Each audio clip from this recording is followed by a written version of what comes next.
Do you dream of including poetry in your homeschooling, but you never quite get there?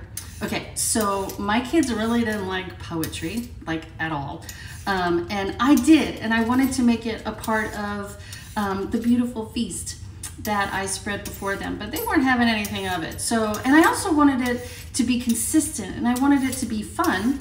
And so I did put it in my morning time basket. And by putting it in my morning time basket, I knew that we were going to consistently get to it, but you know, it still was kind of dry for my kids. When I say they didn't like poetry, they really didn't like poetry. So I started doing poetry tea parties. I kind of got the idea from Sally Clarkson. She loves to have her Tuesday tea. And so with the kids, I would plan once a month. I usually wasn't every week. It was more like once a month.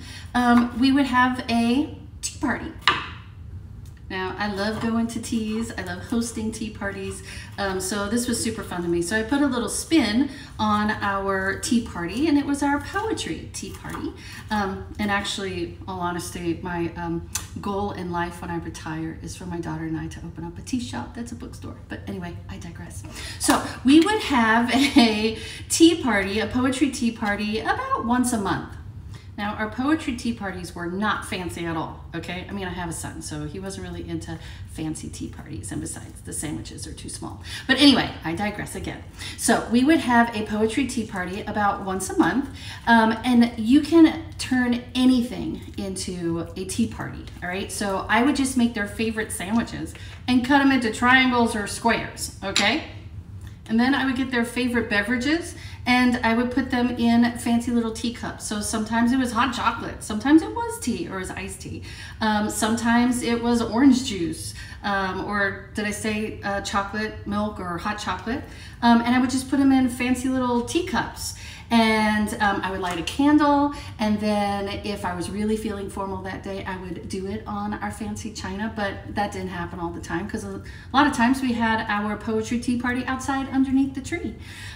When I did plan in advance, which wasn't very often, they may have been themed tea parties, but like I said, that didn't happen very often. And then after we'd light our candle and we would cut whatever sandwiches we're eating for lunch in little triangles or squares, and I would pour their tea into fancy cups, then we would just read some poetry from a poetry book that I had. Some weeks or some months they would recite poems that they had memorized, and sometimes they would actually recite poems that they created on their own. So if you want to include some poetry this year, put a little spin on it and just turn your poetry time into a poetry tea time. Trust me, your kids are really gonna love it. It's super fun. It becomes a great tradition, and you know, and it's a super easy way to spread a beautiful feast before your kids. All right, enjoy your tea party.